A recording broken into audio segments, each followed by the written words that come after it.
Hi, Dr. Story here. Thought I'd talk about an interesting piece of tech that has moved from being just about diabetics to actually being more about people's metabolism. This is something that I'm actually wearing. It's called a CGM, or a continuous glucose monitor.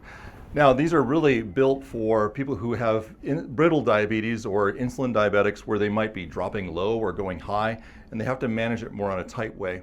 What's interesting is these have moved to being used to understand more about your metabolism, particularly if you're like me and you have a family history of type 2 diabetes and you're wanting to work on avoiding that. So for me, I'm using it to kind of see what my fasting level is, to see how my body's responding to things I eat, and then to kind of learn better what to kind of manage long term.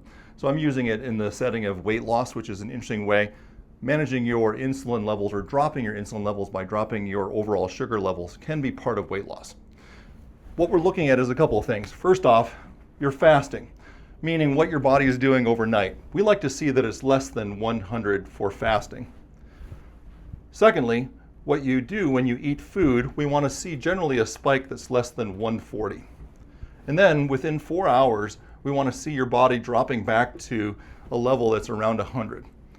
What's interesting again is watching these and using these, you can kind of learn a lot about what fuels your body, how your body responds to them, and maybe choosing some different foods. For me, that means eating less in the way of starches or eating foods in combination that actually slows the way that it's metabolized. So if you're interested and want to use more of these, talk to your family doctor here at the clinic. It's actually something that you can now order directly. I use something called Stello that works quite well with an app on my phone and gives me a lot of feedback.